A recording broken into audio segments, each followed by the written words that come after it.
Hello everyone, very warm welcome to this session of current affairs. अगर आप ये series follow कर रहे हैं तो आपको पता होगा हमारे मस्तीखोर वीडियो एडिटर की शैतानियां। पहले सेशन में ही उसने मुझे एंशिएंट मैन घोषित कर दिया था। फिर मैंने जब उसको डांट लगाई कल, तो कह रहा है सर ये तो मैंने आपके फायदे के लिए किया था। अगर एंशिएंट मैन हिस्ट्री पढ़ाएगा तो कितना इंटरेस्टिंग और अच्छा लगेगा। मैंने बोला भाई, मैं करंट अफेयर पढ़ाता हूँ, हिस्ट्री नहीं पढ़ाता हूँ। और करंट अफेयर में मैं न्यूज़पेपर, रेडियो, टीवी और गवर्नमेंट रिपोर्ट से जो भी फैक्ट्स एग्जाम के लिए इंपॉर्टेंट हैं उनको कवर करता हूं। एनालिसिस भी किया जाता है और इन सब के साथ मैं आपके लिए गर्मा गर्म ताजा मल्टीपल चॉइस क्वेश्चंस भी फ्रेम करता हूं डेली न्यूज से, ताकि आपकी तैयारी पूरे तरह से कंप्लीट हो। और मुझे पूरा भरोसा है कि इस सेशन को अगर आप फॉलो करेंगे तो आपकी करंट अफेयर की तैयारी बहुत अच्छी हो जाएगी। अगर आप कहीं घूमने जाते हैं तो जो गाइड होता है उसका पर्पस क्या होता है? वो आपको अच्छी चीजें तो बताता ही है, लेकिन आपको साथ में ये भी बताता है कि कौन सी चीजें नहीं करनी है। उसका भी इक्वल इंपॉर्टेंस होता है। तो जैसा कि मैंने आपको बताया था कि इस सेशन को मैं एक करंट अफेयर नोट्स जो मैं विजुअलाइज करता था उसकी तरह डिजाइन कर रहा हूं। और इसमें मैं ये आपको बताऊंगा इस सेशन में कि आपके करंट अफेयर के नोट्स कैसे होने चाहिए, आपको कौन कौन सी चीजों का ध्यान रखना चाहिए। तो आइए स्टार्ट करते हैं आज का सेशन। जैसा कि आपको पता है, कलकत्ता में जो इंसिडेंट हुआ था उसके बाद वहां के लेजिस्लेटिव असेंबली में एक बिल पास किया गया और उसमें कुछ प्रपोजल्स रखे गए हैं ताकि जो ऑफेंसिव एक्ट हैं वुमेन के अगेंस्ट, सेक्सुअल हरासमेंट का और रेप का, उस पे कड़ा एक्शन लिया जाए। उसी को ध्यान में रखते हुए जो कानून बनाया गया, उसके पहले मैं बता दूं, पहले जो आईपीसी होता था, इंडियन पिनल कोड, उसको रिप्लेस करके उसके जगह भारत न्याय संहिता बनाया गया, बीएनएस सेक्शन। और उसी के 64 क्लॉज 1 में रेप की बात कही गई है, जिसमें पनिशमेंट 10 साल का था और रिगरस इंप्रिजनमेंट लाइफ के लिए, फॉर लाइफ टाइम इंप्रिजनमेंट का प्रावधान था। उसको नए वाले जो बंगाल का प्रपोजल है उसमें लिखा गया है कि rigorous imprisonment for life and death sentence की बात कही गई है। तो अभी आप इस साइड देखिए, प्रपोज्ड जो भी है इस कानून में, मोस्टली सभी ऑफेंस में डेथ पेनल्टी की बात कही गई है। अगर ये ऑफेंसेस पब्लिक सर्वेंट के द्वारा किया जाता है तो उस केस में भी प्रावधान एक ही है। 66 में रेप दैट कॉज डेथ और persistent vegetative state. Vegetative state क्या होता है? आप कोमा के बारे में जानते होंगे, जिसमें पेशेंट्स अनकॉन्शियस हो जाते हैं, बहुत सीरियस हो जाता है तो पेशेंट्स कोमा में चले जाते हैं। उसका अगला फेज है वेजिटेटिव स्टेट, जिसमें पेशेंट देख सकता है, उसकी आंखें खुली होती है लेकिन उसका ब्रेन फंक्शन नहीं करता है, अनकॉन्शियस होता है, वो कुछ फील नहीं कर पाता है।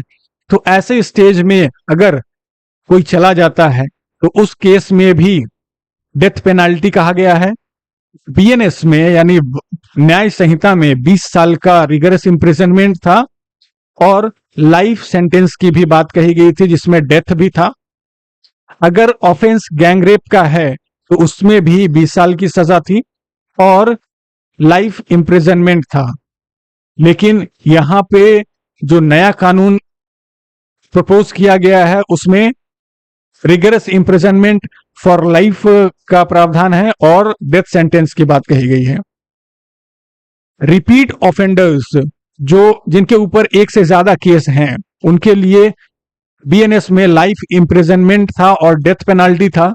लेकिन नया कानून जो है उसमें rigorous imprisonment for life. Rigorous imprisonment और इंप्रिजनमेंट में क्या अंतर है? रिगरस इंप्रिजनमेंट में इंटरैक्शन नहीं होता है, बहुत रिगरस यानी कि बहुत हार्श, तो ऐसे कैदियों को बहुत अलग रखा जाता है। आइए आगे बढ़ते हैं आज के सेशन में। करंट अफेयर का नोट्स आपका कैसा होना चाहिए? बिल्कुल पॉइंट वाइज होना चाहिए, क्रिस्प होना चाहिए। जो फैक्ट्स इंपॉर्टेंट हैं उसको समझना जरूरी होता है। वर्ल्ड बैंक का कंट्री डायरेक्टर कौन है? August Tano Kouame. और इनके द्वारा एक अपडेट दिया गया है इंडियन इकोनॉमी के ऊपर, इंडिया डेवलपमेंट अपडेट, जिसमें बताया गया है कि इंडियन इकोनॉमी, पहले बताया था इन्होंने कि 6.6% से ग्रो करेगा फाइनेंशियल ईयर 24-25 में। फाइनेंशियल ईयर होता है 1 अप्रैल से 31 मार्च, तो 1 अप्रैल 2024 से 31 मार्च 2025 तक जो फोरकास्ट था वर्ल्ड बैंक का, उसमें उन्होंने कहा था कि 6.6% की रेट से इंडिया ग्रो करेगा। लेकिन फिर उसमें रिवीजन किया है इन्होंने, 40 बेसिस पॉइंट बढ़ाया है, यानी कि 0.40 इसमें आप ऐड करेंगे तो 7% का ग्रो होगा। तो इस अपडेट में वर्ल्ड बैंक ने कहा कि फाइनेंशियल ईयर 24-25 में इंडिया का ग्रोथ है वो 7% की रेट से होगा। डेट टू जीडीपी रेशियो में भी इन्होंने अपडेट दिया है। डेट टू जीडीपी रेशियो किसे कहते हैं? अगर मान लीजिए आपको कोई प्रॉपर्टी लेनी है, इसका सर्टेन कुछ अमाउंट है x, और आपके पास जो अमाउंट है वो x माइनस वाई है, यानी कि आपके पास ये सफिशियंट अमाउंट नहीं है, तो इसके लिए आप लोन लेंगे, और ये लोन एक तरह का कर्ज होगा। यही कर्ज अगर आप जीडीपी से कंपेयर करेंगे इसको, तो डेट जीडीपी आएगा। गवर्नमेंट इन्वेस्टमेंट के लिए कुछ कर्ज लेती है वर्ल्ड बैंक से या अदर फॉरेन इंस्टीट्यूशंस से। तो इस रिपोर्ट में कहा गया कि ईयर 23-24 में डेट टू जीडीपी रेशियो 83.9% था। इसको अब फोरकास्ट किया जा रहा है कि 26-27 तक 82% हो जाएगा। इसका रीजन क्या है? न्यूज में बहुत बार आता है कि गवर्नमेंट का टैक्स कलेक्शन इस बार बढ़ा हुआ है, पहले से बहुत ज्यादा हुआ है, पहली बार इतना ज्यादा हुआ, इस तरह के न्यूज हाइलाइट्स होते हैं। तो जो टैक्स कलेक्शन हो रहा है, रेवेन्यू गवर्नमेंट का हो रहा है, तो इससे डेट लेने की जरूरत कम पड़ेगी, और इसीलिए ये डेट टू जीडीपी रेशियो धीरे धीरे कमेगा। Current account deficit is expected to remain at around 1 to 1.6%। Current account deficit क्या होता है? डेफिसिट या का मतलब हो गया, मान लीजिए इंडिया के पास जो रेवेन्यू आ रहा है, टैक्स कलेक्शन हो रहा है, वो एक्स अमाउंट हो रहा है, और इनका एक्सपेंडिचर जो है वो एक्स प्लस वाई है, सर्टेन अमाउंट ज्यादा है, ठीक है। तो ये जो एक्स्ट्रा खर्च कर रहे हैं, ये एक तरह से डेफिसिट है। डेफिसिट का मतलब गैप है उनके बीच में, आमदनी 98 और खर्चा रुपया, तो ये खर्चा रुपया जो है ये डेफिसिट है, पैसा और रुपया के बीच में। इसी का फोरकास्ट किया गया है कि 26-27 तक जो डेफिसिट रहने वाला है वो 1 to 1.6% होने वाला है इंडिया का। आइए आगे बढ़ते हैं। National convention of district youth officers, district youth officers DYO, ये ऑफिसर्स नेहरू युवा केंद्र संगठन के द्वारा अपॉइंट किए जाते हैं। ये NYKS ऑटोनमस बॉडी है, और ये ministry of youth affairs and sports के अंदर आता है। तो इस नोट्स में क्या क्या इंक्लूड किया गया आप देखिए। एक कन्वेंशन हो रहा है डिस्ट्रिक्ट यूथ ऑफिसर्स का, तो ये कहां पे हो रहा है? न्यू दिल्ली में हो रहा है। स्ट्रक्चर क्या है? तो ये मिनिस्ट्री ऑफ यूथ अफेयर्स के अंदर आता है। नेहरू युवा केंद्र संगठन एक ऑटोनमस बॉडी है, तो ये खुद में एक स्टेटमेंट है, एक फैक्ट है। उसके बाद डिस्ट्रिक्ट यूथ ऑफिसर्स भी कुछ होते हैं, जो यूथ अफेयर्स को आप देखते होंगे हर शहर में एक यूथ क्लब होता है, तो उसको यही ऑफिसर्स मेंटेन करते हैं, मैनेज करते हैं, और गवर्नमेंट स्कीम्स को ये युवा के साथ जोड़ते हैं, उनको बेनिफिट पहुंचाने का जिम्मा भी इनके पास होता है। तो ये कन्वेंशन जो हो रहा है, इसमें बहुत सारे थीम हैं जिस पे डिस्कशन होगा, जैसे कि health, urban governance, cyber security, entrepreneurship, youth exchange, science मेला। तो यूथ से रिलेटेड जितने भी फैक्टर्स हैं उन सब को यहाँ पे डिस्कस किया जाएगा। एक पोर्टल है माई भारत, आप चाहें तो इस पोर्टल पे जाकर आप देख सकते हैं युवाओं से जुड़ा हुआ बहुत सारा चीज, जो भी फैक्टर्स होते हैं वो सब इसके अंदर कवर किया जाता है। ठीक है, आइए बढ़ते हैं अगले टॉपिक की तरफ। नेशनल टीचर्स डे, ये तो हम लोग बचपन से सुनते आ रहे हैं, डॉक्टर सर्वपल्ली राधाकृष्णन के बर्थ एनिवर्सरी पे मनाया जाता है। तो हर साल नेशनल टीचर अवार्ड भी दिया जाता है, प्रेसिडेंट के द्वारा दिया जाता है ये अवार्ड। इस बार टोटल 82 टीचर्स को यह अवार्ड दिया जा रहा है। Department of school education and literacy से 50 लोगों को दिया जा रहा है, नॉमिनेट किया है इन्होंने 50 लोगों का नाम, इनको प्रेसिडेंट के द्वारा अवार्ड दिया जाएगा।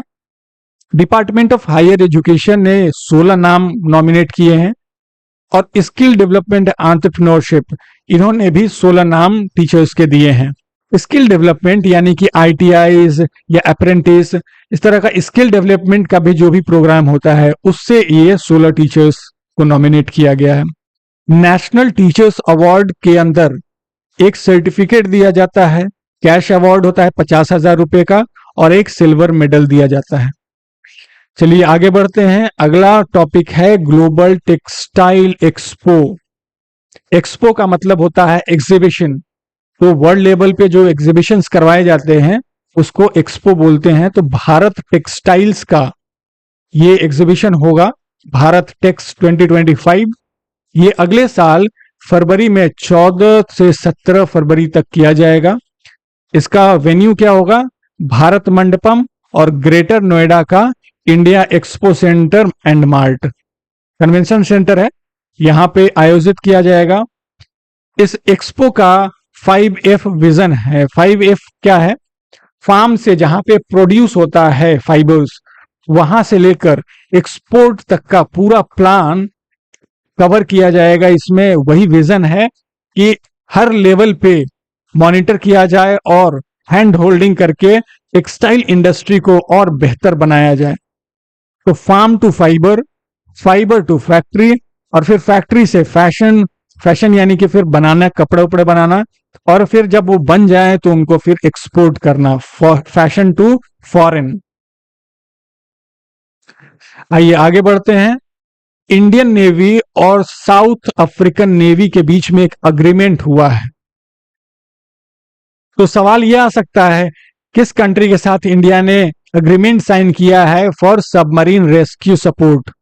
सबमरीन अगर कहीं फंस जाते हैं, उनको हेल्प की जरूरत होती है, तो साउथ अफ्रीकन नेवी का अगर कोई सबमरीन फंसता है या उनको हेल्प की जरूरत होगी तो इंडिया साथ देगा। इस तरह का एग्रीमेंट हुआ है। Government has planned to promote both Indian alcoholic and non alcoholic beverages globally.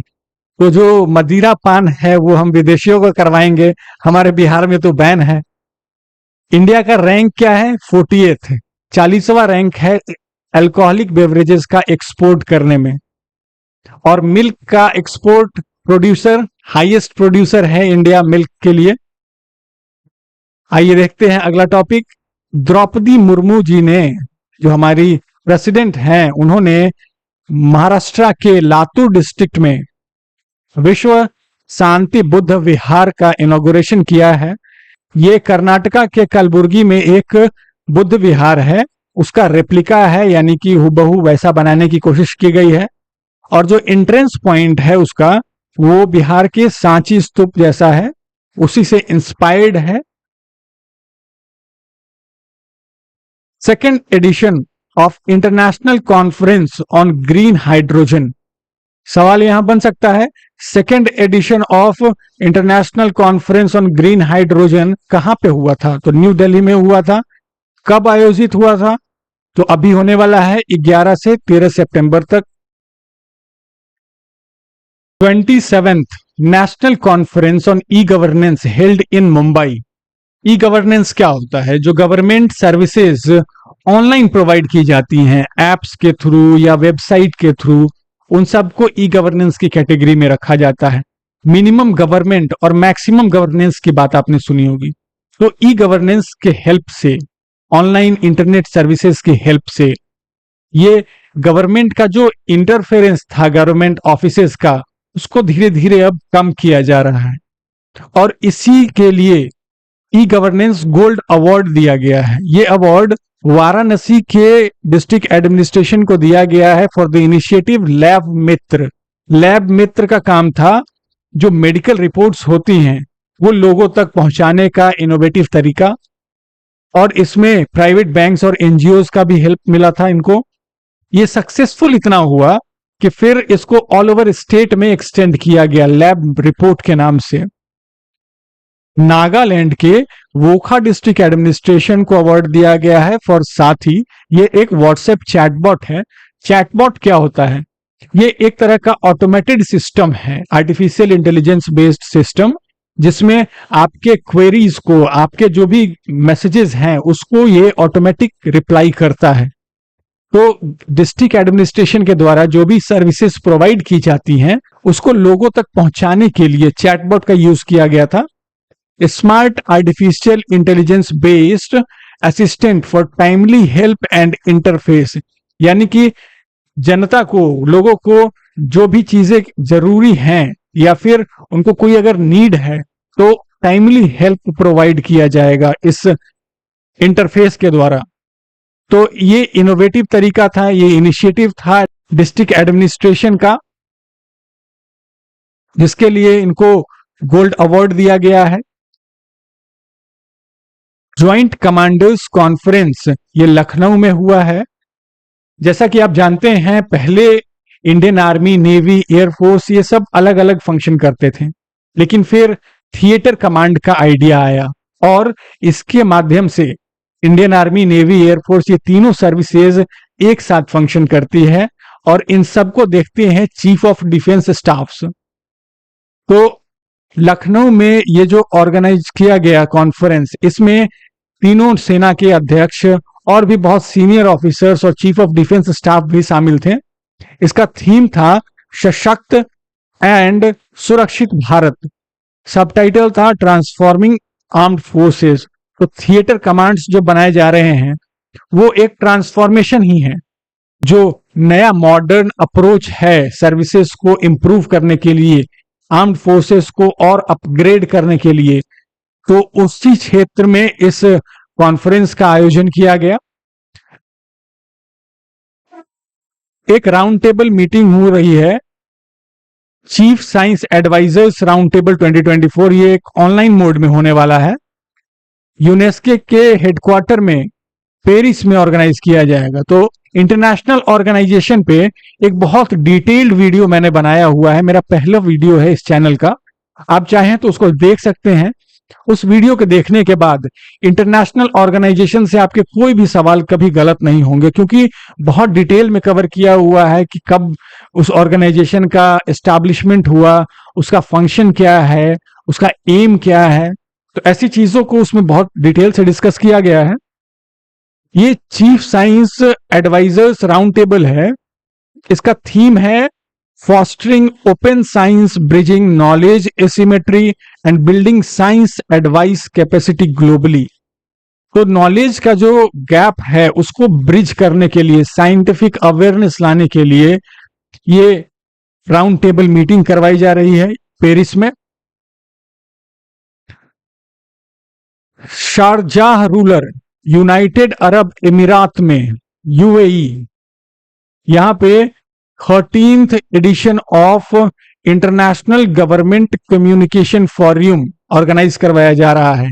Government communication बहुत इंपॉर्टेंट होता है एक अच्छा समाज बनाने के लिए, लोगों के बीच, और जो रूलर्स हैं, जो एडमिनिस्ट्रेटर्स हैं, उनके बीच स्ट्रॉन्ग कम्युनिकेशन होना बहुत जरूरी है। तो इसी आइडिया को डेवलप करने के लिए, इसके ऊपर डिस्कशन करने के लिए ये ऑर्गेनाइज करवाया जाता है। और इसका थीम है agile governments innovative communication. Innovative communication का बहुत अच्छा एग्जाम्पल है चाय पे चर्चा, जो प्राइम मिनिस्टर के द्वारा करवाया जाता है। ये एक माध्यम है लोगों के बीच जाने का, उनसे बातें करने का, अपनी बात, गवर्नमेंट की बातों को लोगों तक पहुंचाने का।